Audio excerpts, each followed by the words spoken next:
بسم اللہ الرحمن الرحیم الصلاۃ والسلام علیکہ یا سیدی یا رسول اللہ الصلاۃ والسلام علیکہ یا سیدی یا حبیب اللہ۔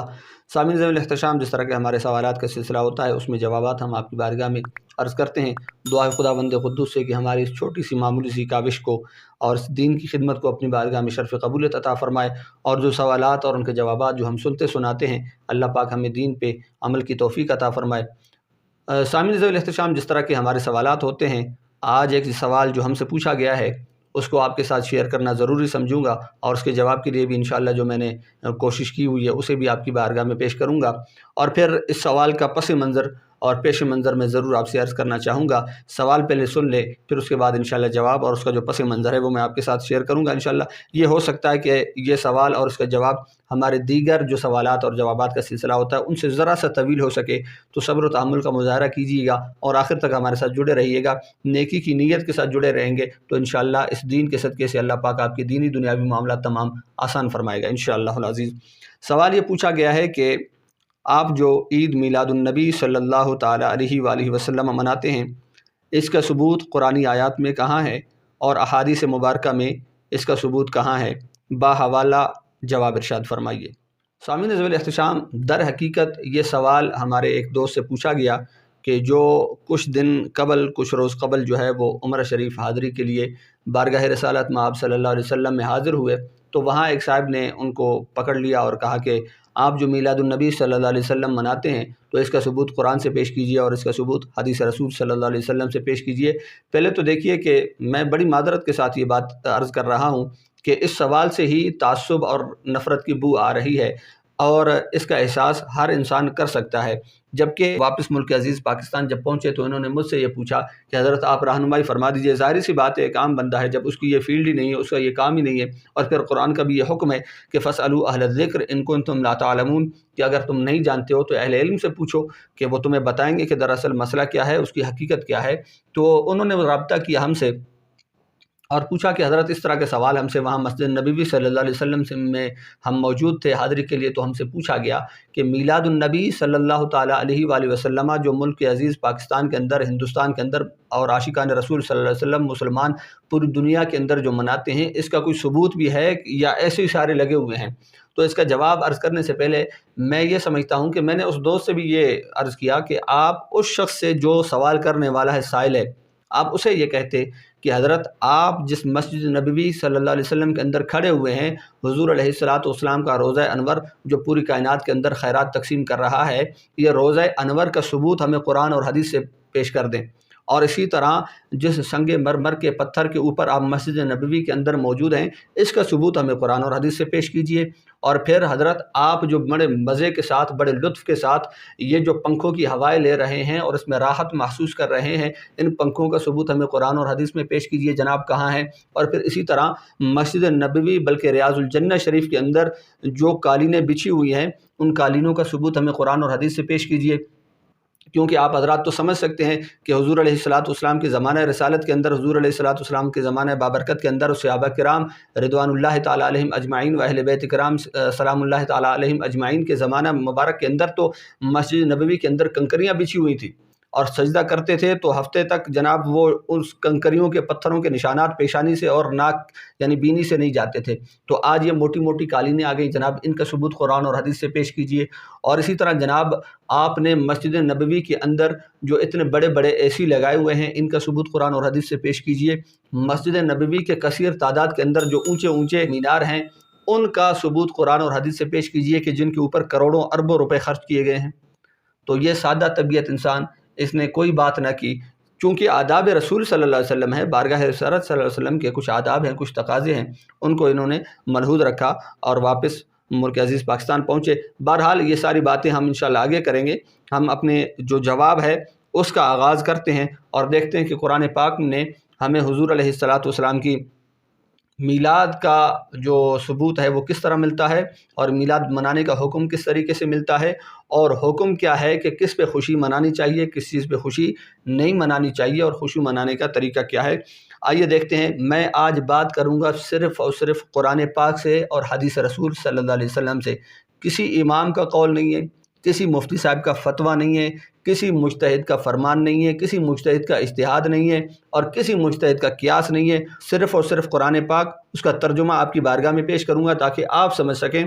حق تو یہ تھا کہ میں فقط قرآن پاک پر اکتفا کرتا اور اس کا ترجمہ بھی نہ کرتا، کیونکہ اس سائل نے سوال ہی اتنا بڑا کیا ہے، جناب کہ قرآن سے پیش کیجئے یا حدیث سے پیش کیجئے۔ اس سے تو یہ معلوم ہوتا ہے کہ ظاہر سی بات ہے وہ قرآن کا اتنا بڑا ہی کوئی ماہر ہے، اتنا بڑا کوئی قاری ہے، اتنا بڑا کوئی عالم ہے قرآن کا، کہ وہ قرآن سے ہی مطالبہ کرتا ہے، اور جب قرآن کا ماہر ہے، قاری ہے، عالم ہے، تو اس کے لیے ترجمہ کی بھی ضرورت نہیں ہے۔ لیکن میں عوام الناس کی سہولت اور آسانی کے لیے ترجمہ کر دوں گا۔ آئیے دیکھتے ہیں پہلی آیت مقدسہ کیا ہے۔ اللہ تعالیٰ نے اپنی لاریب اور بیب کتاب قرآن مجید کے اندر ارشاد فرمایا کہ قل بفضل اللہ وبرحمتہ فبذلک فلیفرحوا هو خیر مما یجمعون، سورہ یونس کی آیت نمبر 58۔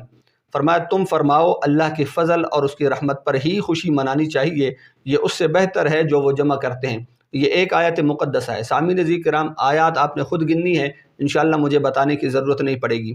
پہلی آیت مقدسہ سورہ یونس کی آیت نمبر 58 کہ اے محبوب آپ فرما دیجئے کہ اللہ کی فضل اور اس کی رحمت پر چاہیے کہ خوشی مناؤ، اور فرمایا کہ ہوا خیر مما یجمعون، وہ ان ساری چیزوں سے بہتر ہے جو وہ جمع کرتے ہیں۔ یعنی دنیا کی تمام تر جتنی بھی بھلائیاں ہیں ان سب سے بہتر یہ ہے کہ اللہ کے فضل اور اس کی رحمت پر خوشی منانی چاہیے۔ ہاں یہ بھی سمجھ لیں کہ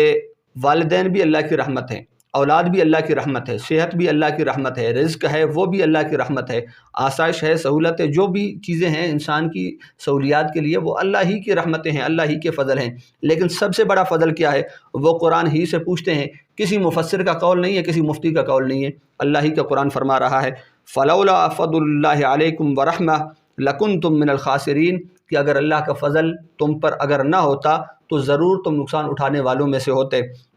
یہاں رحمت، فلولا فضل اللہ، اللہ کا فضل اگر نہ ہوتا تم پر، ورحمتہ اور اس کی رحمت نہ ہوتی، یہاں فضل سے مراد حضور علیہ الصلاۃ والسلام کی ذات ہے۔ اسی طرح یہ آیت مقدسہ ہے البقرہ آیت نمبر 64، دوسری صورت ہے، آیت نمبر ہے اس کی 64۔ اسی طرح دوسری آیت دیکھ لیں،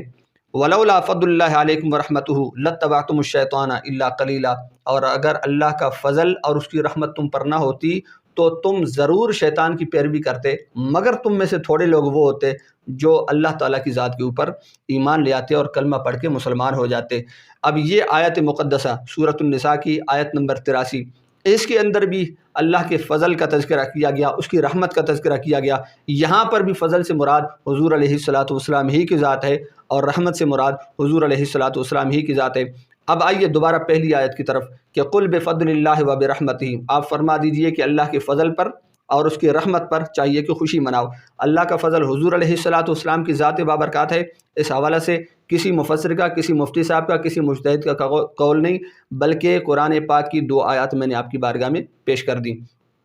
اب رحمت سے مراد حضور علیہ الصلاۃ والسلام کی ذات ہے، اس پر بھی کسی مفتی صاحب کا قول نہیں ہے، کسی شیخ الاسلام کا قول نہیں ہے۔ قرآن پاک جو کہ فرمان باری تعالیٰ ہے، اللہ تعالیٰ نے فرمایا وما ارسلناک الا رحمۃ للعالمین، بہت ہی معروف آیت ہے، تقریباً ہر دوسرے تیسرے بندے نے یہ سن رکھی ہے علماء سے کثیر تعداد کے اندر۔ سورۃ الانبیاء آیت نمبر 107 کہ اور ہم نے تمہیں نہ بھیجا مگر رحمت سارے جہان کے لیے، یعنی اللہ کے محبوب علیہ الصلاۃ والسلام تمام جہانوں کے لیے رحمت بنا کر مبعوث فرمائے گئے۔ تو اس رحمت پر خوشی نہیں منانی چاہیے تو کیا کرنا چاہیے؟ اولاد آپ کو ملی تو آپ نے خوشی منائی، نوکری آپ کو ملی تو آپ نے خوشی منائی، امتحان میں آپ کامیاب ہوئے تو آپ نے خوشی منائی، آپ بیماری سے شفایاب ہو گئے تو آپ نے خوشی منائی۔ اور یہ ساری نعمتیں، سارے کمالات، سارے انعامات جس محبوب نبی مکرم صلی اللہ علیہ وسلم کے صدقے میں ملے، وہاں پھر ثبوت چاہیے آپ کو، پھر اللہ کا کرم ہونا چاہیے اور خدا سے ڈرنا چاہیے۔ یہ سوال کرنے سے پہلے ایک بار اپنے ایمان کا محاسبہ کرنا چاہیے کہ میں کیا بات کر رہا ہوں۔ تیسرے نمبر پہ جو آیت مقدس آپ کی بارگاہ میں عرض کرنا چاہوں گا، سورۃ الضحیٰ کی آیت نمبر 11 ہے، فرمایا وَأَمَّا بِنِعْمَةِ رَبِّكَ فَحَدِّثْ، وَأَمَّا بِنِعْمَةِ رَبِّكَ فَحَدِّثْ، اور اپنے رب کی نعمت کا خوب چرچا کرو۔ اللہ تعالیٰ تو فرماتا ہے کہ نعمت کا خوب چرچا کرو، اور ہم اس نعمت کو چھپا دیں، ہم اس نعمت کے اندر کوتاہی کر دیں، ہم اس نعمت کے اندر سستی کریں، ہم اس نعمت کے بارے بخیل ہو جائیں، اللہ نہ کرے کہ کبھی ایسا ہو جائے۔ اب نعمت سے مراد یہاں کون ہے؟ وہ حضور علیہ الصلوۃ والسلام کی ذات ہے۔ اور پھر اس پہ ثبوت کیا ہے؟ جناب بخاری شریف میرے سامنے موجود ہے، حدیث پاک آپ کے سامنے عرض کرنا چاہوں گا۔ یہ راوی حضرت عبداللہ ابن عباس رضی اللہ تعالیٰ عنہ ہے۔ حضرت عبداللہ ابن عباس رضی اللہ تعالیٰ عنہ یہ وہ صحابی ہیں، یہ کوئی ایسے صحابی نہیں ہے کہ حضور کی بارگاہ میں آئے، کلمہ پڑھا، مسلمان ہوئے اور چند دن کے بعد انتقال ہو گیا، یا حضور کی زیارت کی، کلمہ پڑھ کے مسلمان ہو کے دوبارہ اپنے علاقے چلے گئے، حضور کی صحبت سے فیضیاب نہ ہوئے زیادہ دیر تک۔ حضرت عبداللہ ابن عباس رضی اللہ تعالیٰ عنہ جنہوں نے بچپن بھی سرکار کے ساتھ گزارا، جوانی بھی سرکار کے ساتھ گزاری، اور پھر ساری عمر سرکار کی خدمت میں رہے۔ آپ فرماتے ہیں، بخاری شریف کی حدیث پاک ہے، آپ فرماتے ہیں وَمُحَمَّدٌ صلی اللہ علیہ وسلم نعمت اللہ، کہ محمد صلی اللہ علیہ وسلم ہی اللہ کی نعمت ہیں، محمد صلی اللہ علیہ وسلم ہی اللہ کی نعمت ہیں۔ رب فرماتا ہے کہ اللہ کی اپنے رب کی نعمت کا خوب چرچا کرو۔ اور حضرت عبداللہ ابن عباس رضی اللہ تعالیٰ عنہ آپ فرماتے ہیں کہ محمد صلی اللہ علیہ وسلم اللہ کی نعمت ہیں۔ بخاری شریف ہے، حدیث نمبر 3977، حدیث نمبر 3977 ہے۔ اب یہ جناب 3 آیتیں ہو گئیں، اور ساتھ حضرت عبداللہ ابن عباس رضی اللہ تعالیٰ عنہ کی حدیث پاک بھی ہو گئی۔ حدیث نمبر 3977 بخاری شریف کا حوالہ میں نے آپ کی بارگاہ میں عرض کر دیا ہے۔ آیت نمبر 4 پہ آئیے۔ اللہ تعالیٰ نے فرمایا کہ قد جاءکم من اللہ نور و کتاب مبین، سورۃ المائدہ آیت نمبر 15۔ اللہ تعالیٰ نے فرمایا کہ بے شک تمہارے پاس اللہ کی طرف سے روشنی اور واضح کتاب آئی۔ اب یہاں سے نور سے مراد حضور علیہ الصلوۃ والسلام ہی کی ذات ہے، کہ نور 2 قسم کے ہوتے ہیں، نور حسی ہوتا ہے، نور معنوی ہوتا ہے۔ نور حسی وہ ہوتا ہے جسے محسوس کیا جائے، جس کی روشنی کو انسان دیکھ سکتا ہو، سمجھ سکتا ہو اور اس کی روشنی کو محسوس کر سکتا ہو۔ اور معنوی نور وہ ہوتا ہے کہ یہ قرآن پاک میرے سامنے رکھا ہوا ہے، اب یہ نہیں کہ میں لائٹیں بند کر دوں اور روشنی کو بجھا دوں اور چراغوں کو گل کر دوں اور پھر میں کہوں کہ قرآن پاک چونکہ خود نور ہے تو یہاں موجود ہے لہٰذا روشنی ہو جائے گی۔ کیونکہ قرآن پاک نور معنوی تو ضرور ہے، نور ہدایت ضرور ہے، پر نور حسی نہیں ہے۔ جبکہ حضور علیہ الصلوۃ والسلام کی ذات مبارکہ وہ ہے جسے ہم نور حسی بھی کہہ سکتے ہیں، نور معنوی بھی کہہ سکتے ہیں، نور ہدایت بھی کہہ سکتے ہیں۔ نور حسی این معنی کہ حضور علیہ الصلوۃ والسلام کی ذات مبارکہ وہ ہے کہ صحابہ کرام خود رضوان اللہ تعالیٰ علیہم اجمعین فرماتے ہیں کہ حضور علیہ الصلوۃ والسلام کی صحبت ناز کے اندر جب ہم حاضر خدمت ہوتے، سرکار علیہ الصلوۃ والسلام تبسم فرماتے اور مسکراہٹ کا اظہار فرماتے، تو آپ کے دندان مبارک سے، آپ کے دہن مبارک سے جو روشنی پھوٹنے والی ہوتی تھی وہ در و دیوار اس سے چمک جایا کرتے تھے، روشن ہو جایا کرتے تھے۔ تو سرکار علیہ الصلوۃ والسلام کی ذات مقدسہ جو ہے وہ نور حسی بھی ہے، نور معنوی بھی ہے، نور ہدایت بھی ہے۔ جبکہ قرآن پاک نور معنوی ضرور ہے، نور ہدایت ضرور ہے، لیکن نور حسی نہیں ہے۔ اللہ پاک چاہے تو قرآن پاک بھی یہ معجزہ اس سے صادر ہو سکتا ہے اور یہ کمال قرآن پاک سے بھی صادر ہو سکتا ہے، لیکن عمومی طور پہ سرکار علیہ الصلوۃ والسلام کا یہ معجزہ ہے، یہ کمال ہے اور یہ وصف ہے، یہ اعلیٰ آپ کی شان ہے کہ آپ کی ذات مبارکہ نور حسی بھی ہے، نور معنوی بھی ہے۔ اس پہ بے شمار احادیث مبارکہ پیش کی جا سکتی ہیں۔ 5ویں نمبر پہ جو آیت مقدسہ ہے اس میں اللہ تبارک و تعالیٰ نے ارشاد فرمایا کہ لقد جاءکم رسول من انفسکم عزیز علیہ ما عنتم حریص علیکم بالمؤمنین رؤوف الرحیم، کہ بے شک تمہارے پاس تم میں سے وہ عظیم رسول تشریف لائے جن پر تمہارا مشقت میں پڑنا بہت بھاری گزرتا ہے۔ اب یہ تمام آیات مقدسہ وہ ہیں، یہ 5 آیتیں ہو گئی ہیں۔ تمام آیات کے اندر حضور علیہ الصلوۃ والسلام کو فضل بھی فرمایا گیا، رحمت بھی فرمایا گیا، نعمت بھی فرمایا گیا، اور یہاں پہ حضور علیہ الصلوۃ والسلام کا بالخصوص آمد کا ذکر فرمایا گیا، حضور علیہ الصلوۃ والسلام کی تشریف آوری کا ذکر فرمایا گیا۔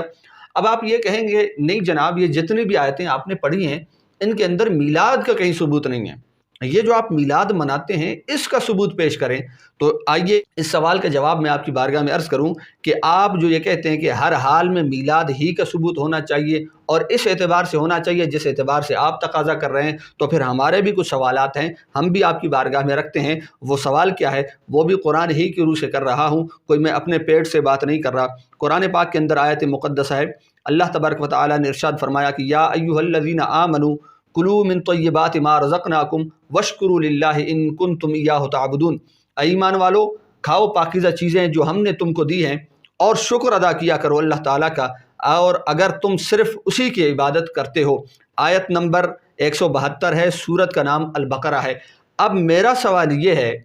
کہ قرآن پاک کے اندر اللہ تعالیٰ نے فرمایا کہ پاکیزہ چیزوں کو کھاؤ، میں آپ سے یہ پوچھتا ہوں کہ ان پاکیزہ چیزوں کے اندر آپ مرغی کھاتے ہیں تو اس کا تذکرہ کہاں ملے گا؟ قرآن پاک کے اندر؟ بکری کھاتے ہیں تو اس کا تذکرہ کہاں ملے گا؟ ہرن حلال ہے تو اس کا تذکرہ کہاں ملے گا؟ گائے بھینس اونٹ حلال ہیں تو اس کا تذکرہ قرآن پاک میں کہاں ملے گا؟ اسی طرح سینکڑوں وہ اشیاء خوردونوش ہیں جو آپ کھاتے بھی ہیں، پیتے بھی ہیں، مشروبات پینے کے طور پہ استعمال کرتے ہیں، ان کا حوالہ قرآن پاک سے دے دیجئے۔ اور اسی طرح آج کل جو مشروبات آ رہے ہیں، کولڈ ڈرنکس آ رہی ہیں، جوسز آ رہے ہیں، وہ جو آپ نوش فرماتے ہیں تو ان کا ذکر قرآن پاک میں واضح طور پہ موجود ہے؟ یا قرآن پاک کے اندر اس بات کی وضاحت فرمائی گئی ہے کہ نیسلے کا پانی پیا کریں، نیسلے کا جوس پیا کریں، کوک پیا کریں، فنٹا پیا کریں؟ اب میں آپ سے یہ پوچھتا ہوں، جو آپ حلال سمجھ کر بطور غذا یا بطور افادیت کے استعمال کر رہے ہیں، ان کا ثبوت قرآن میں کہاں ہے؟ اگر قرآن میں نہیں ہے تو کیا آپ فتویٰ دے دیں گے جناب یہ حرام اور ناجائز ہو گئے؟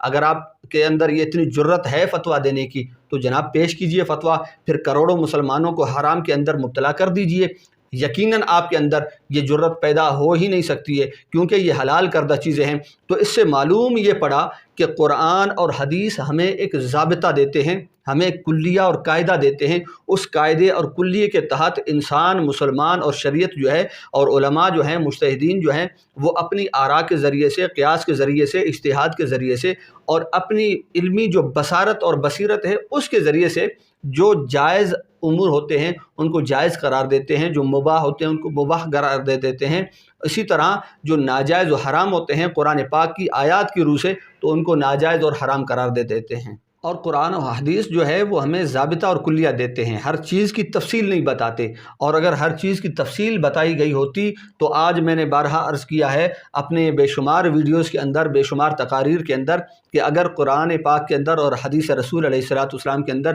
ہر چیز کی تفصیل بیان کی گئی ہوتی اور ہر چیز کو کھول کھول کر وضاحت کے ساتھ بیان کیا گیا ہوتا تو آج قرآن پاک 30 پاروں کے اندر نہ ہوتا بلکہ قرآن مجید کے کئی مجلدات ہوتے۔ اسی طرح آگے چلیے، دیکھیے کہ آیت نمبر 6 ہمارے پاس موجود ہے۔ اللہ تعالیٰ نے واضح الفاظ کے اندر حضور علیہ السلام کی میلاد کا تذکرہ اس طریقے سے فرمایا کہ لقد من اللہ علی المؤمنین اذ بعث فیہم رسولا،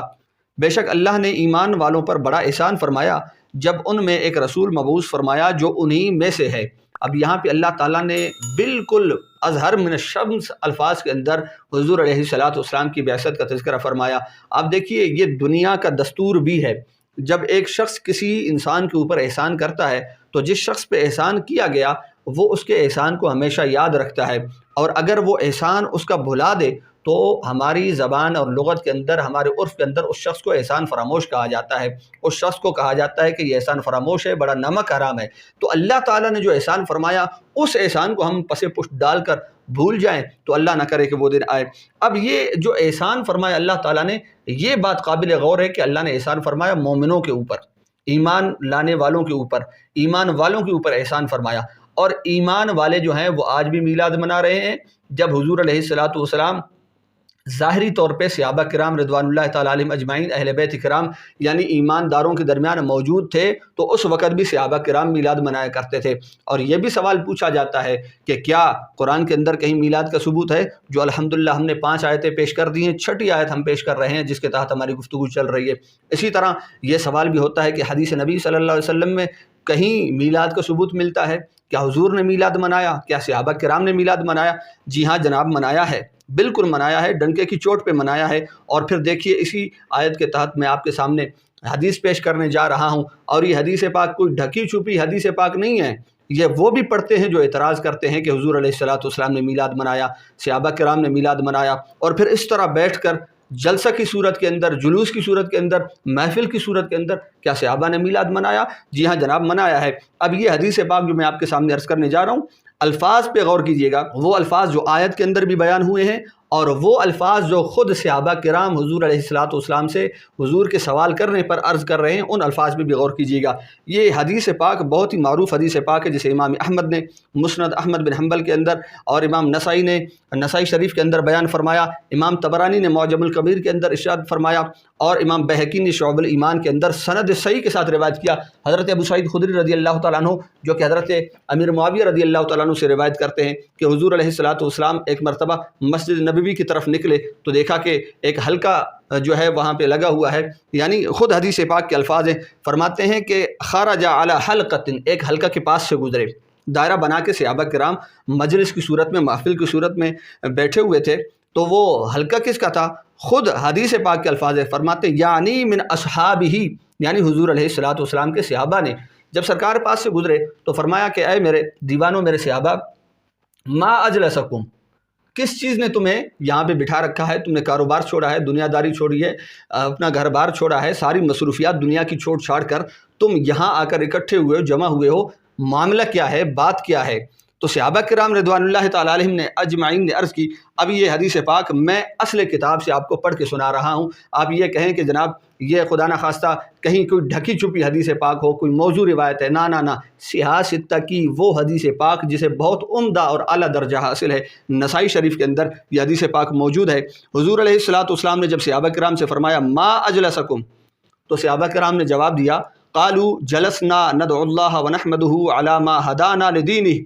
کہ یا رسول اللہ صلی اللہ علیہ وسلم ہم یہاں بیٹھے ہوئے ہیں اس وجہ سے کہ ہم اللہ تعالیٰ کی عبادت کر رہے ہیں، اللہ تعالیٰ کی تعریف بیان کر رہے ہیں، ونحمدہ، اور اس کی حمد و ثنا بیان کر رہے ہیں۔ کس بات پر؟ حضور علیہ الصلوۃ والسلام کے صحابہ نے یہ عرض کی یا رسول اللہ صلی اللہ علیہ وسلم علی ما ہدانا لدینہ، کہ اللہ تعالیٰ نے اپنے دین کی طرف ہماری ہدایت فرمائی، رہنمائی فرمائی۔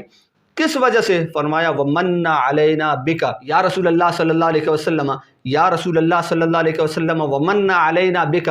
اللہ تعالیٰ نے آپ کی ذات بابرکات کے ذریعے سے ہم پر احسان فرمایا، ہم مسلمانوں پر، ہم صحابہ پر احسان فرمایا کہ کفر اور شرک کی گمراہیوں سے اور ان اندھیروں سے نکال کر ہمیں نور ایمان کے اجالوں کے اندر ہمیں ڈال دیا۔ آپ کی ہی ذات مبارکہ ہے کہ اللہ تعالیٰ نے آپ کے ذریعے سے ہم پر احسان فرمایا۔ اور یہاں پہ سرکار علیہ الصلوۃ والسلام نے جب صحابہ کرام رضوان اللہ تعالیٰ علیہم اجمعین کے اس جواب کو سنا تو اللہ تعالیٰ کے محبوب علیہ الصلوۃ والسلام نے فرمایا اے میرے صحابہ، کیا تم اس بات پہ قسم اٹھاتے ہو کہ تم اسی خاص مقصد کے لیے بیٹھے ہوئے ہو؟ تو صحابہ کرام رضوان اللہ تعالیٰ علیہم اجمعین نے عرض کی اے اللہ کے رسول صلی اللہ علیہ وسلم، ہم اللہ کی قسم اٹھا کے آپ کو گواہ بنا کر یہ کہتے ہیں کہ ہم فقط اسی مقصد، اسی غرض کے لیے یہاں پہ حاضر خدمت ہوئے ہیں، اور اسی حلقے کا مقصد بھی یہی ہے کہ ہم اسی کے لیے بیٹھے ہوئے ہیں۔ تو اللہ کے رسول علیہ الصلوۃ والسلام نے جو بات ارشاد فرمائی وہ قابل غور ہے۔ حضور علیہ الصلوۃ والسلام نے فرمایا میں صحابہ تمہارے دلوں کو بھی جانتا ہوں،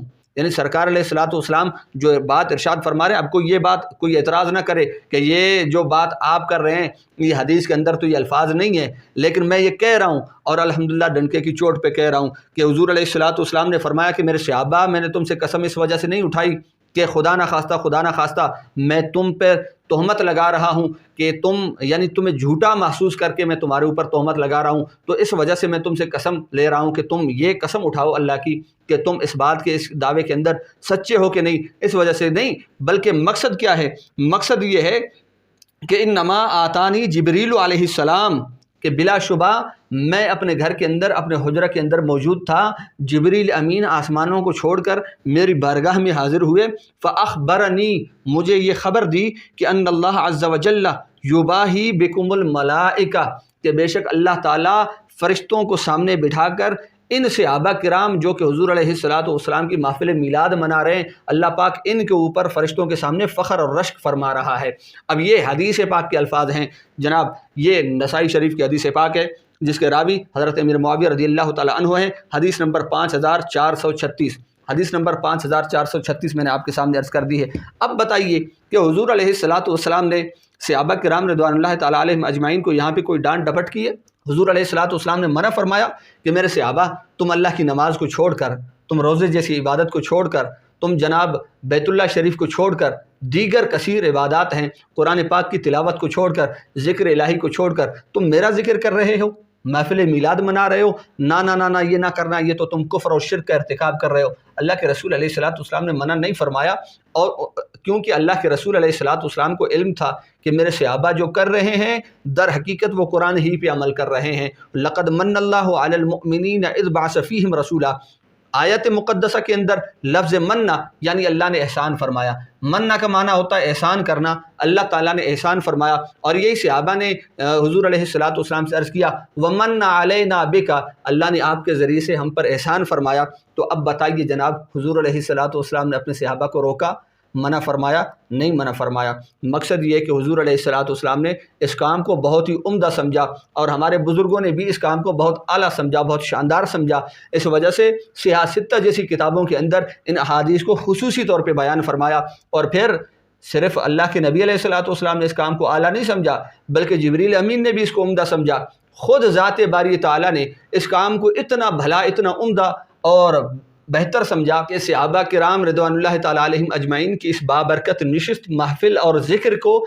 سامنے فرشتوں کے بٹھا کے یاد بھی فرمایا کہ دیکھو میرے فرشتوں، تم نے کہا تھا نا کہ یا اللہ تو انسانوں کو پیدا کرے گا کہ وہ آپس میں گتھم گتھا ہوں گے، دست و گریبان ہوں گے۔ آج دیکھو کہ میرے محبوب کے غلام کس انداز کے اندر بیٹھے ہوئے ہیں، کس طرح میرے محبوب کا ذکر کر رہے ہیں، اور میرے محبوب کا ذکر کرنا در حقیقت وہ مجھ رب کا ہی ذکر کرنا ہے۔ اب آئیے جناب 7ویں آیت مقدسہ میں آپ کے سامنے عرض کرنے جا رہا ہوں۔ وَالَّذِي بَعَثَ فِي الْأُمِّيِّينَ رَسُولًا مِّنْهُمْ، وہی جس نے ان پڑھوں میں انہی میں سے ایک رسول بھیجا۔ یہاں پر بھی حضور علیہ السلام کی آمد کا تذکرہ کیا گیا۔ سورۃ الجمعہ کی آیت نمبر 2 ہے۔ آپ یقین دہانی کے لیے دوبارہ بھی آپ چاہیں تو قرآن پاک کھول کر ایک بار دیکھ سکتے ہیں۔ ہم ان مقررین کی طرح یا فقط واعظین کی طرح جوش خطابت کے اندر یا انداز خطابت کے اندر یہ باتیں نہیں کر رہے، یہ الحمدللہ باقاعدہ وثوق، یقین اور ثبوت کے ساتھ بات کر رہے ہیں۔ سورۃ الجمعہ کی آیت نمبر 2 ہے۔ آیت نمبر 8 لیجئے جناب، آپ کی بارگاہ میں عرض کرنے جا رہا ہوں کہ اللہ تعالیٰ نے قرآن مجید کے اندر ارشاد فرمایا کہ وَإِذْ أَخَذَ اللَّهُ مِيثَاقَ النَّبِيِّينَ لَمَا آتَيْتُكُم مِّن كِتَابٍ وَحِكْمَةٍ ثم جاءكم رسول مصدق لما معكم لتؤمنن به ولتنصرنه۔ اور یاد کرو جب اللہ نے پیغمبروں سے ان کا عہد لیا جو میں تم کو کتاب اور حکمت دوں، پھر تشریف لائے تمہارے پاس وہ رسول کہ تمہاری کتابوں کی تصدیق فرمائے، تو تم ضرور ضرور اس پر ایمان لانا اور ضرور ضرور اس کی مدد فرمانا۔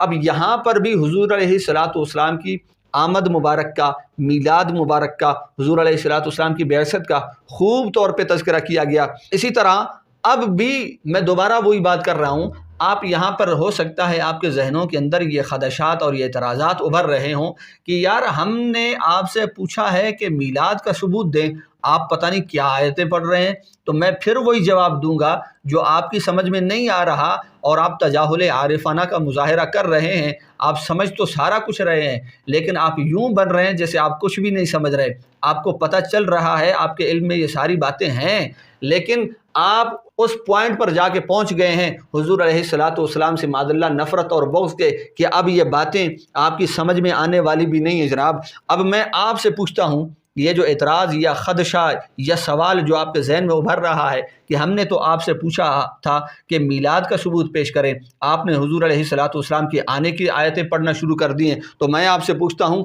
کہ یہاں پر جتنی بھی قرآن پاک کے اندر آیتیں ہیں، جتنے بھی قرآن پاک کے اندر احکام بیان ہوئے، جتنے بھی قرآن پاک کے اندر اوامر و نواہی بیان ہوئے ہیں، ان سب کو آیا کھول کر بیان کر دیا گیا ہے یا ان کے اجمال کو بیان کیا گیا ہے، قاعدہ اور کلیہ بیان کیا گیا ہے؟ تو یقیناً اگر آپ نے تھوڑا سا بھی پڑھا ہوگا، قرآن کو سمجھا ہوگا یا سمجھنے کی کوشش کی ہوگی، یا کسی قرآن کے پڑھنے والے اور سمجھنے والے کی پاس بیٹھے ہوئے ہوگے، تو آپ یہی کہو گے کہ قرآن اور حدیث ہمیں ضابطہ دیتے ہیں، قرآن اور حدیث تمام معاملات کی اجمال بیان کرتے ہیں، تفصیل کو بیان نہیں کرتے۔ اور پھر یہاں پر میں ایک کمال بات آپ کے سامنے عرض کرنے جا رہا ہوں، بالخصوص ہمارے وہ سامعین جو زیادہ قرآن پاک کا علم نہیں رکھتے، عوام الناس کے لیے ایک بات عرض کرنے جا رہا ہوں کہ قرآن پاک نے حرام کردہ چیزوں کو واضح طور پہ بیان فرما دیا،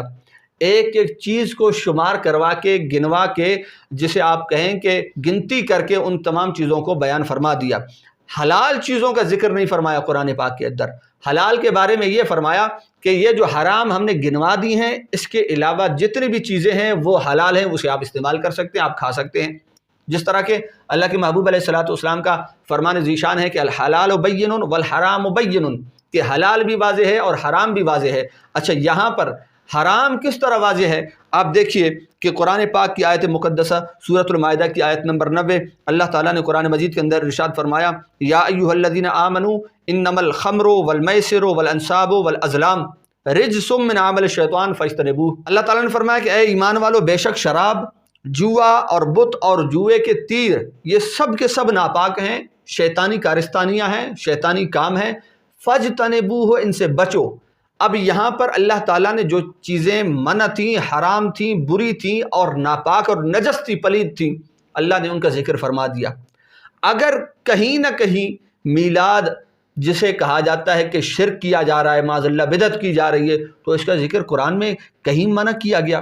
حدیث رسول صلی اللہ علیہ وسلم میں کہیں منع کیا گیا؟ میں نے تو آپ کے سامنے نسائی شریف کی حدیث مبارکہ بھی پیش کر دی ہے کہ صحابہ کرام محفل میلاد منا رہے ہیں، حضور علیہ الصلوۃ والسلام کے ذکر کی محفل سجائے ہوئے ہیں، حضور پاس سے گزر رہے ہیں، منع نہیں کر رہے بلکہ ساتھ قسم اٹھا کے تصدیق کروا رہے ہیں کہ میرے صحابہ اسی مقصد کے لیے بیٹھے ہو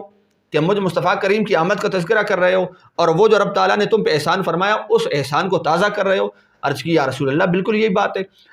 آپ نے یہاں تک ارشاد فرما دیا، اور پھر صحابہ کرام نے واضح طور پہ حضور علیہ الصلوۃ والسلام سے اپنی محبتوں کا اظہار بھی فرما دیا۔ نہ سرکار نے منع کیا، نہ صحابہ اس کام سے رکے، نہ اللہ تعالیٰ نے جبریل کو بھیجا لیکن اس کام کے لیے نہ بھیجا کہ میرے جبریل جا کے میرے نبی سے فرما دیجئے، کہہ دیجئے کہ اللہ کا حکم آیا کہ تمہارے صحابہ کیا کر رہے ہیں، تمہاری موجودگی کے اندر یہ کیا ہو رہا ہے۔ نہیں، بلکہ فرمایا کہ اللہ تعالیٰ یباہی بکم الملائکہ، فرشتوں کے سامنے تمہارے اوپر رشک اور فخر کر رہا ہے۔ تو اللہ تعالیٰ نے جو حرام کردہ چیزیں تھیں ان کو حرام فرما دیا، وہ واضح ہو گئی، کلیئر ہو گئی۔ اس کے علاوہ فرمایا وہ حلال ہے، کر سکتے ہیں۔ تو یہاں پہ میلاد شریف کو کہیں بھی حرام اور ناجائز قرار نہیں دیا گیا۔ یہ سورۃ المائدہ کی آیت نمبر 90 ہے۔ اسی طرح اسی مضمون کے ساتھ ملتی جلتی آیت مقدسہ جو سورۃ البقرہ کی آیت نمبر 173 ہے، اللہ تعالیٰ نے فرمایا انما حرم علیکم المیتۃ والدم ولحم الخنزیر وما اہل بہ لغیر اللہ، اس نے حرام کیا ہے تم پر صرف مردار اور خون اور سور کا گوشت اور وہ جانور بلند کیا گیا ہو جس پر ذبح کے وقت غیر اللہ کا نام، جس کے جانور کے اوپر ذبح کرنے کے وقت غیر اللہ کا نام لیا گیا، وہ جانور بھی حرام ہو گیا۔ اب یہاں پر بھی آپ ایک ایک اس حرام کردہ چیز کو آپ گن سکتے ہیں، شمار کر سکتے ہیں۔ تو اس کے علاوہ جو چیزیں ہیں ان کا تذکرہ فرمایا نہیں، جو ہم نے شمار کروا دیا وہ حرام ہے، اور جو اس کے علاوہ دیگر ہیں وہ حلال ہیں، تم استعمال کر سکتے ہو۔ اسی طرح آیت نمبر 9 دیکھیے کہ اللہ کے نبی حضرت موسیٰ کلیم اللہ علیہ الصلوۃ والسلام اپنی قوم سے کیا فرما رہے ہیں۔ فرمایا کہ وَإِذْ قَالَ مُوسَىٰ لِقَوْمِهِ اذْكُرُوا نِعْمَتَ اللَّهِ عَلَيْكُمْ، اور یاد کرو کہ جب موسیٰ علیہ السلام نے اپنی قوم سے کہا کہ اے میری قوم یاد کرو اللہ کی نعمتوں کو جو اس نے تم پر کی ہیں، وہ نعمتیں کیا ہیں۔ فرمایا کہ اذ انجاکم من آل فرعون، کہ جب اس نے آل فرعون سے تم کو نجات عطا فرمائی، یسومونکم سوء العذاب، وہ تمہیں برا عذاب پہنچاتے تھے۔ وہ برا عذاب کیا تھا؟ وہ برا عذاب تمام عوام کے سامنے ہے کہ وہ کس طرح ان کے اوپر ظلم ڈھایا کرتے تھے، کس طرح ان سے کام کاج لیا کرتے تھے، کس طرح ان کی خوراکوں کو بند کیا کرتے تھے، کس طرح ان کو قید و بند کے اندر رکھا کرتے تھے۔ اور پھر دوسرا عذاب یہ کہ وَيُذَبِّحُونَ أَبْنَاءَكُمْ وَيَسْتَحْيُونَ نِسَاءَكُمْ، تمہارے بیٹوں کو ذبح کر دیا کرتے تھے اور تمہاری لڑکیوں کو، بیٹیوں کو زندہ رکھا کرتے تھے۔ اور یہاں پر موسیٰ نبینا علیہ السلام نے اپنی قوم سے فرمایا کہ اللہ کی اس نعمت کو یاد کرو جو اس نے تم پر کی ہے۔ تو وہ بنی اسرائیل کے جسے موسیٰ علیہ الصلوۃ والسلام فرما رہے ہیں کہ اللہ تعالیٰ نے تم پہ بڑا احسان فرمایا، اس اللہ کی نعمت کو یاد کرو کہ اس نے تمہیں آل فرعون سے نجات عطا فرمائی، اور پھر ان کو کس طرح سمندر کے اندر غرق کیا، تمہیں نجات عطا فرمائی، تمہیں کس طرح من و سلوہ عطا فرمایا اور ان کو نہیں عطا فرمایا، اور پھر تم پر کس طرح احسان فرمایا کہ وہ جو تمہارے بیٹوں کو ذبح کیا کرتے تھے، بیٹیوں کو زندہ رکھا کرتے تھے، اس عذاب سے نجات عطا فرمائی۔ سورۃ الابراہیم کی آیت نمبر 6 ہے۔ یہاں پر حضرت موسیٰ علیہ السلام نے اپنی قوم سے فرمایا کہ اللہ کی نعمتوں کو بھولنا نہیں، ہمیشہ یاد رکھنا ہے۔ اور پھر وہ نبی مکرم نور مجسم صلی اللہ تعالیٰ علیہ وآلہ وسلم کی ذات مبارکہ کہ جن کے آنے سے قبل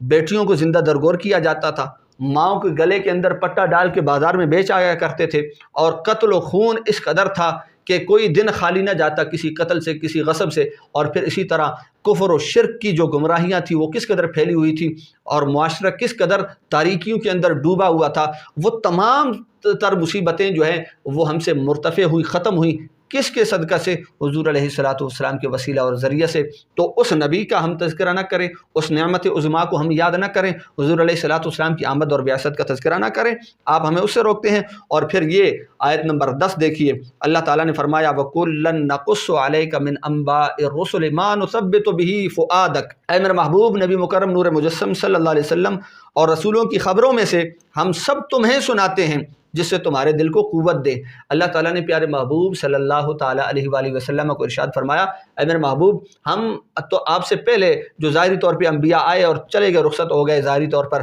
ہم ان کے واقعات اور قصص آپ کو سناتے ہیں یا اللہ سنانے کا مقصد کیا ہے؟ فرمایا ما نثبت بہ فؤادک، ان واقعات کے ذریعے سے آپ کو ہم آپ کے دل کو پختہ کرتے ہیں تاکہ آپ کا دل مزید مستحکم ہو جائے، مضبوط ہو جائے، اور دینی معاملات کے اندر، تبلیغ دین کے اندر، اشاعت دین کے اندر آپ مزید محنت کے ساتھ لگے رہیں، اور یہ جو کفار آپ کو تنگ کرتے ہیں، آپ کو ایذا اور تکلیفیں پہنچاتے ہیں، اس سے آپ کا دل مبارک جو ہے وہ ہٹ جائے اور آپ کا ذہن مبارک وہ دین کی طرف مکمل طور پہ غالب رہے، آپ اس میں مزید محنت کر سکیں۔ ان تمام انبیاء کرام کے واقعات اس وجہ سے سناتے ہیں تاکہ آپ کا قلب مبارک جو ہے وہ مضبوط اور مستحکم ہو جائے۔ تو جناب جس طرح حضور علیہ الصلاۃ والسلام کی ذات بابرکات کو اللہ تعالیٰ سابقہ انبیاء کرام کے واقعات سنا کر حضور علیہ الصلاۃ والسلام کے دل کو مضبوط فرمایا کرتا ہے رب، اسی طرح ہم اللہ کے محبوب علیہ الصلاۃ والسلام کا ذکر خیر اور محفل میلاد اور محفل ذکر منا کر ہم حضور علیہ الصلاۃ والسلام کی یاد کو تازہ کرتے ہیں، تاکہ حضور علیہ الصلاۃ والسلام کی یاد تازہ کرنے کی وجہ سے حضور علیہ الصلاۃ والسلام کے ساتھ ہماری وفائیں بھی مضبوط ہو جائیں، محبت کے رشتے بھی مضبوط ہو جائیں، اور مکین گنبد خضرا کے ساتھ تعلق بھی مزید مستحکم ہو جائے۔ اس وجہ سے ہم محفل میلاد کرتے ہیں۔ جناب یہ آیت مقدسہ سورۃ الہود کی آیت نمبر 120 ہے، سورۃ الہود کی آیت نمبر 120، 11ویں آیت مقدسہ۔ رب تعالیٰ نے فرمایا وَاذْكُرُوا نِعْمَتَ اللَّهِ عَلَيْكُمْ إِذْ كُنْتُمْ أَعْدَاءً فَأَلَّفَ بَيْنَ قُلُوبِكُمْ فَأَصْبَحْتُمْ بِنِعْمَتِهِ إِخْوَانًا، اور یاد کرو اللہ کی نعمت کو جو اس نے تم پر کی ہے، کب کہ اذ کنتم اعداء، جب تم دشمن تھے، فَأَلَّفَ بَيْنَ قُلُوبِكُمْ، تو اس نے الفت ڈال دی، محبت اور مودت ڈال دی، کس میں؟ فرمایا بین قلوبکم، تمہارے دلوں کے درمیان، فاصبحتم بنعمتہ اخوانا، تو تم اس کی نعمت سے آپس میں بھائی بھائی ہو گئے۔ اور کیسے بھائی بھائی ہوئے؟ قرآن نے فرمایا کہ انما المؤمنون اخوۃ، بلا شبہ مومن آپس میں بھائی بھائی ہیں۔ تو وہ نعمت عظمیٰ، وہ اللہ کا خاص فضل، یعنی حضور علیہ الصلاۃ والسلام کی ذات بابرکات کہ آپ کی تشریف آوری سے، آپ کی آمد بابرکت سے، وہ جو پہلے دشمن تھے، وہ جو پہلے دست و گریبان تھے، اب وہ ایک دوسرے کے ساتھ مصافحہ کر رہے ہیں، ایک دوسرے کے ساتھ معانقہ کر رہے ہیں، ایک دوسرے کو گلے لگا رہے ہیں، اور ایک دوسرے کو تحفے تحائف پیش کر رہے ہیں، ایک دوسرے کے ساتھ محبتوں کا اظہار کر رہے ہیں۔ اور پھر وہ مدینہ کے اندر حضور علیہ الصلاۃ والسلام جب پہنچے، کس طرح صحابہ کو آپس میں ایک دوسرے کے ساتھ جوڑ دیا، ان کے دلوں کو آپس میں کس طرح سے جوڑ دیا۔ یہ سورہ آل عمران کی آیت نمبر 103 جناب۔ آخری آیت پیش کر کے میں ایک دو حدیثیں اور عرض کر کے اجازت چاہوں گا کہ آیت نمبر 12 ہے ہمارے نمبر کے اعتبار سے، شمار کے اعتبار سے، اور سورۃ النحل کی آیت نمبر 83 ہے۔ اللہ تعالیٰ نے فرمایا کہ یعرفون نعمت اللہ، وہ اللہ کی نعمت کو پہچانتے ہیں، ثم ینکرونہا، پھر اس کے منکر ہو جاتے ہیں، واکثرھم الکافرون، اکثر ان میں سے کافر ہیں۔ حضور علیہ الصلاۃ والسلام کو کفار بھی جانتے تھے، پہچانتے تھے کہ یہ نبی برحق ہیں، یہ رسول برحق ہیں۔ ابو جہل، ابو لہب، عتبہ و شیبہ سب حضور علیہ الصلاۃ والسلام کو سمجھ سکتے تھے کہ اللہ کے نبی ہیں، لیکن ایمان نہ لائے۔ ایمان نہ لانے کی وجہ کیا ہے وہ بھی ہمیں قرآن نے بتا دیا سورہ بقرہ کے اندر کہ ختم اللہ علی قلوبہم وعلی سمعہم وعلی ابصارہم غشاوہ۔ اللہ کے نبی کو پہچانتے ہیں کہ حضور علیہ الصلاۃ والسلام کمال نعمت ہیں، حضور علیہ الصلاۃ والسلام اعلیٰ رحمت ہیں، حضور علیہ الصلاۃ والسلام بہت بڑا فضل ہے، لیکن اس سے منکر ہو جاتے ہیں، انکار کرتے ہیں۔ اللہ پاک سمجھ کی توفیق عطا فرمائے۔ چند ایک احادیث مبارکہ عرض کر کے اجازت چاہوں گا۔ بخاری شریف کی حدیث مبارکہ حدیث نمبر 3557 ہے، بخاری شریف میرے سامنے موجود ہے۔ وقت کے قلت کے پیش نظر میں عبارت کی طرف نہیں جاؤں گا۔ حضرت ابو ہریرہ رضی اللہ تعالیٰ عنہ راوی ہیں، حضور علیہ الصلاۃ والسلام کا فرمان ذیشان ہے، حدیث نمبر 3557 ہے۔ اور اسی طرح آگے چلیے، ترمذی شریف کے اندر چند احادیث مبارکہ بیان کی گئی ہیں، ان کا حوالہ میں آپ کی بارگاہ میں عرض کر دوں۔ ترمذی شریف کے اندر تو امام ترمذی رحمۃ اللہ تعالیٰ علیہ نے کمال کر دیا، آپ نے صرف ایک نہیں، دو نہیں، بلکہ متعدد احادیث مبارکہ بیان فرما دی، 7 حدیثیں بیان فرمائی، اور 7 باب بھی آپ نے ذکر فرما دیا۔ آپ نے صرف حدیثیں بیان نہیں فرمائی، آپ نے فرمایا کہ حدیث تو لائے ہیں، 7 حدیثیں بیان فرمائی ہیں۔ حدیث نمبر اگر آپ دیکھنا چاہیں تو 3614، 3615، 3616، 3617، اور اسی طرح 3623، 3625، اور پھر باب لائے۔ باب کیا لائے امام ترمذی رحمۃ اللہ تعالیٰ علیہ؟ آپ فرماتے ہیں باب ما جاء فی میلاد النبی صلی اللہ علیہ وسلم، باب ما جاء فی میلاد النبی صلی اللہ علیہ وسلم۔ یہ باب بیان میں حضور علیہ الصلاۃ والسلام کے میلاد کے سیاستہ سے بات کر رہا ہوں، کوئی قصے کہانیوں والی بات نہیں ہے، کوئی قصے کہانیوں والی کتاب نہیں ہے، یہ سیاہ ستہ کی اعلیٰ ترین کتاب۔ یہاں پہ حضور علیہ الصلوۃ والسلام کا جو میلاد مبارک ہے اس کا تذکرہ فرمایا، اور بالخصوص اس باب کے تحت باب ما جاء فی میلاد النبی صلی اللہ علیہ وسلم کے تحت جو حدیث لائے، حدیث نمبر 3628 حدیث نمبر لے آئے، آپ چاہیں تو اس کا بھی مشاہدہ فرما سکتے ہیں۔ آخری حدیث پاک عرض کر کے اجازت چاہوں گا، جو مسلم شریف کے اندر حدیث پاک بیان کی گئی ہے کہ آج بعض حضرات یہ پوچھتے ہیں کہ حضور علیہ الصلوۃ والسلام نے اپنا میلاد خود بھی منایا ہے کہ نہیں منایا ہے۔ یہ آخری حدیث پاک عرض کر کے اجازت چاہوں گا کہ حضور علیہ الصلوۃ والسلام نے جو اپنا میلاد منایا، بخاری شریف سے حوالہ میں نے آپ کی بارگاہ میں عرض کر دیا، نسائی شریف سے حوالہ عرض کر دیا، ترمذی شریف سے حوالہ عرض کر دیا، اور آخری اس وقت میں مسلم شریف سے، اور یہ بالکل یقین جانیے مکمل طور پہ اختصار کے ساتھ میں نے خود سے کوشش کی کہ اس گفتگو کو مختصر سے مختصر کروں، لیکن اس کے باوجود الحمدللہ اتنی طویل گفتگو ہو گئی کہ جس کی ہمیں شاید امید ہی نہ تھی۔ اب یہاں پہ دیکھیے مسلم شریف کی حدیث پاک ہے جسے حضرت ابو قتادہ رضی اللہ تعالیٰ عنہ روایت کرتے ہیں۔ کیا روایت کرتے ہیں؟ حضرت ابو قتادہ رضی اللہ تعالیٰ عنہ سے روایت ہے کہ عن ابی قتادہ الانصاری رضی اللہ عنہ ان رسول اللہ صلی اللہ علیہ وسلم سئل عن صوم الاثنین، کہ حضرت ابو قتادہ انصاری رضی اللہ تعالیٰ عنہ سے روایت ہے، آپ فرماتے ہیں حضور علیہ الصلوۃ والسلام سے پوچھا گیا، کس بارے پوچھا گیا؟ عن صوم الاثنین، پیر یعنی دوشنبہ کے دن، پیر والے دن، منڈے والے دن حضور علیہ الصلوۃ والسلام جو روزہ رکھتے ہیں اس کی بابت سرکار علیہ الصلوۃ والسلام سے پوچھا گیا، یا رسول اللہ صلی اللہ علیہ وسلم، یہ جو آپ پیر کے دن، دوشنبہ کے دن آپ جو روزہ رکھتے ہیں اس کا کیا مقصد ہے، خاص وجہ کیا ہے؟ جو سرکار علیہ الصلوۃ والسلام نے جواب ارشاد فرمایا وہ جواب قابل توجہ ہے۔ فقال، اللہ کے رسول علیہ الصلوۃ والسلام نے فرمایا، فیہ ولدت، اسی دن میری پیدائش ہوئی، اسی دن میرا میلاد ہوا، اسی دن میری بعثت ہوئی، میں اس وجہ سے اس دن روزہ رکھتا ہوں۔ حدیث نمبر 198، اور یہ جس مرکزی جو نمبر ہے ہمارے پاس حدیث پاک کا 1162 ہے، 1162 کے تحت جو حدیث لائے ہیں اس کے اندر حدیث نمبر 198 ہے، آپ مشاہدہ کر سکتے ہیں۔ تو سیاہ ستہ کی 5 کتابوں سے الحمدللہ میں نے حوالہ جات آپ کی بارگاہ میں عرض کر دیے، اور یہ حوالہ جات سارے کے سارے وہ ہیں جو میں نے آپ کی بارگاہ میں عرض کر دیے، اور بالکل اختصار کے ساتھ وقت کے دامن میں گنجائش نہ ہونے کے سبب جتنا مختصر مجھ سے ہو سکا میں نے اسے مختصر کر کے آپ کی بارگاہ میں عرض کر دیا ہے، اور اللہ پاک سے دعا کہ ہمیں دین کی سمجھ و فہم عطا فرمائے۔ آخر میں ایک بات عرض کروں گا اور پھر اس کے بعد ہم اپنے اس ویڈیو کو ختم کریں گے۔ وہ بات یہ ہے کہ جو حضرات کہتے ہیں کہ پھر بھی اگر آپ کو تسلی نہیں ہوئی، آپ کہتے ہیں نہیں جناب ہمیں کوئی تسلی نہیں ہوئی ہے، تو پھر میں آپ سے پوچھتا ہوں کہ آپ مسجدوں کے اندر اس وقت جو موٹے موٹے قالین بچھے ہوئے ہیں ان کا ثبوت قرآن اور حدیث سے پیش کر دیجئے۔ مسجدوں کے اونچے اونچے مینار بنے ہوئے ہیں، ان کا ثبوت قرآن اور حدیث سے پیش کر دیجئے۔ اسی طرح مسجدوں کے اندر زیب و زینت کی گئی، شیشے لگائے گئے، ان کا ثبوت قرآن اور حدیث سے پیش کر دیجئے۔ مسجدوں کے اندر پنکھے اور ایسیاں لگی ہوئی ہیں، ان کا ثبوت قرآن پاک سے پیش کر دیجئے۔ اسی طرح دیگر بہت سے معاملات ایسے ہوئے، ختم بخاری شریف ہوتا ہے اس کا ثبوت ہمیں قرآن پاک سے پیش کر دیجئے، اور اسی طرح سیرت النبی کانفرنس ہوتا ہے تو ہمیں ثبوت قرآن اور حدیث سے چاہیے۔ اسی طرح اگر کوئی 100 سالہ جشن بناتا ہے تو اس کا ثبوت ہمیں قرآن سے پیش کر دیجئے۔ ختم نبوت کانفرنس کیے جاتے ہیں، ثبوت ہمیں قرآن سے درکار ہے، قرآن سے چاہیے۔ اگر نہیں ہے آپ کے پاس تو آپ کو یہ دلائل ماننے پڑیں گے کہ قرآن پاک اجمال بیان کرتا ہے، حدیث رسول اجمال بیان کرتے ہیں، ضابطہ اور کلیہ بیان کرتے ہیں، تفصیل اور وضاحت بیان نہیں کرتے، ایک ایک چیز کو شمار کر کے بیان نہیں کرتے۔ اور بات یہ ہے کہ اگر آپ کوئی جواب دیتے ہیں تو جو جواب آپ کا ختم نبوت کانفرنس کے حوالے سے ہے، سیرت النبی کانفرنس کے حوالے سے، وہی ہمارا جواب ہے میلاد النبی صلی اللہ تعالیٰ علیہ وآلہ وسلم کے حوالے سے۔ اللہ پاک ہمیں حضور کے ساتھ پکی سچی محبت اور غلامی نصیب فرمائے، حضور کی سیرت پہ عمل کی توفیق عطا فرمائے، آمین بجاہ سید المرسلین۔